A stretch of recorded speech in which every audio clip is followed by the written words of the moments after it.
வணக்கம் நண்பா. இந்த வீடியோ நம்ம டிஸ்கஸ் பண்ண போகிறோம்னு பார்த்தீங்கன்னா, நம்ம பராசக்தியிலேருந்து இப்போ ஒரு மேக்கிங் வீடியோ லான்ச் பண்ணியிருக்காங்க. இந்த மேக்கிங் வீடியோ என்ன மாதிரி இம்பாக்ட் கிரியேட் பண்ணியிருக்குன்னு சொல்லிட்டு இந்த வீடியோ நம்ம டீட்டெயிலாக டிஸ்கஸ் பண்ணுவோம். அதுக்கு முன்னாடி நீங்கள் சேனல் புதுசாக தான் அதை சப்ஸ்கிரைப் பண்ணி பெல் ஐக்கனும் கிளிக் பண்ணி வச்சுக்கோங்க. வாங்க நம்ம வீடியோக்குள்ளே போகலாம். பராசக்தி வந்து நம்ம சுதா கொங்கரோ டைரக்ஷனில் நம்மளோட எஸ்கே அவர்கள் லீடரில் ப்ளே பண்ணுறாங்க. இந்த படத்தில் நம்ம ஜிவி பிரகாஷ் அவர்கள் மியூசிக் பண்ணியிருக்காங்க. இந்த மேக்கிங் வீடியோடைய வந்து இவங்க வந்து இந்த 1960க்கான பீரியட்காக எவ்வளோ வந்து உழைச்சிருக்காங்க, அந்த பீரியடை வந்து அஃபீஷியலாக வந்து அப்படியே விஷுவலாக கொண்டு வரதுக்கு எப்படியெல்லாம் உழைச்சிருக்காங்கன்னு நல்லா தெரியுது. இவங்க இந்த வீடியோவில் சொல்லல ஒவ்வொரு கேரக்டருக்கும் எப்படி அப்ரோச் பண்ணணும்னு சொல்லியிருக்காங்க. குறிப்பாக வந்து எஸ்கே வந்து செலியன்னு ஒரு கதாபாத்திரத்தில் ப்ளே பண்ணியிருக்காரு. அந்த கதாபாத்திரத்துக்கு ஒரு நல்ல விஷனும், குறிப்பாக சொல்லணும்னா ஒரு ஃபன் எலமெண்ட்டோட நம்ம எஸ்கே கேரக்டருக்கு ஒரு செட்டாகிற ரோலாக இருக்குது. அதே மாதிரி நம்மளோட ஜெயம் ரவி ரோலும் ஒரு பக்காவான ரோலாக, ஒரு வில்லனிசத்துக்கான ஒரு ரோலாக திருன்னு சொல்லிட்டு ஒரு வேறு லெவலில் ஹிந்திக்கு வந்து எப்படி நம்ம ஹிந்தியை வந்து திணிக்கணுமோ அதுக்கு ஆளுமை கொடுக்குற அளவுக்கு ஒரு பேலன்ஸ்ஃபுல்லாக ஒரு நெகட்டிவ் ரோலாக வந்து நடிச்சிருக்கிறதா தெரியுது. அதே மாதிரி நம்ம அதர்வாக்கு வந்து சின்னதுரைன்னு ஒரு கதாபாத்திரம் நடிச்சிருக்காரு. அது வந்து ஒரு ஃபன் எலமெண்ட்டோட ஒரு எனர்ஜெட்டிக்கான ஒரு யங் பாய் என்னென்ன செய்வாங்களோ அந்த மாதிரியான ஒரு ரோலாக இருக்க போகிறதா தெரியுது. ஏற்கனவே இந்த படத்தோட கிளிம்ஸ்லேயே வந்து பார்த்தோம்.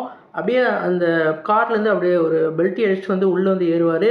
அதே மாதிரி அந்த சேட்டெல்லாம் பண்ணுற மாதிரி ஒரு ஃபேஸ்லாம் தெரிஞ்சுது. அதர்வாக்கு ஒரு ஆக்டிங் பொட்டென்ஷியல் நிறையாவே இருக்குது. அதுக்கான ஒரு அங்கீகாரம் கிடைக்கிற படமாக இந்த படம் இருக்க நிறையவே வாய்ப்பு இருக்குது. அதே மாதிரி ஸ்ரீலீலாவுக்கும் வந்து ஒரு நல்ல ரோலாக இந்த படத்தில் வந்து அவங்களுக்கு தான் வந்து மெனக்கெட்டுருக்கிறது தான் தெரியுது. அதே மாதிரி நிறையா டெஸ்ட்டு ஷூட்டும் அதே மாதிரி டெஸ்ட்டு லுக்கையும் வந்து இவங்க இந்த மேக்கிங் வீடியோவில் காமிக்கிறாங்க. ஒவ்வொருத்தவங்களுக்கும் அந்த 1960 பீரியடுக்கு ஏற்ற மாதிரியான லுக் கொண்டு வரதுக்கு ரொம்பவே வந்து கஷ்டப்பட்டுருக்கிறது நல்லாவே தெரியுது. இந்த படம் வந்து அந்த கண்டென்ட்டும் வந்து ரொம்பவே பேசக்கூடிய ஒரு கண்டென்ட்.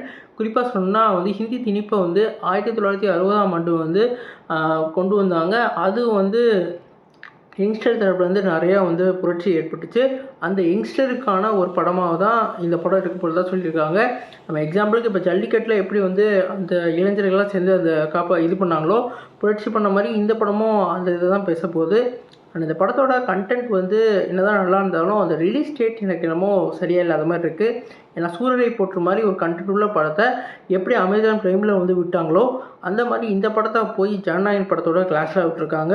அந்த டேட்டை மட்டும் கொஞ்சம் சரி பண்ணியிருந்தாங்கன்னா இந்த படம் வேறு லெவலில் கண்டிப்பாக பேசப்படும். குறிப்பாக பாக்ஸ் ஆஃபீஸ்லையும் வேறு லெவலில் வசூல் பண்ணுற ஒரு படமாக இருக்க போது. ஏற்கனவே ஹிந்தி திணிப்புனால ஹிந்தியில் வந்து மேக்ஸிமம் ரிலீஸ் பண்ண மாட்டாங்க. தமிழ், தெலுங்கு, அப்புறம் கன்னடம், இந்த 4 லாங்குவேஜில் மட்டும்தான் ரிலீஸ் பண்ணுவாங்கன்னு நினைக்கிறேன். மேபி என்ன பண்ண போகிறாங்கன்னு நம்ம வெயிட் பண்ணி தான் பார்ப்போம். இந்த படத்தோட ஆடியோ லான்ச் வந்து பிரம்மாண்டமாக இனிமேல் நடத்த போகிறதா சொல்லியிருக்காங்க.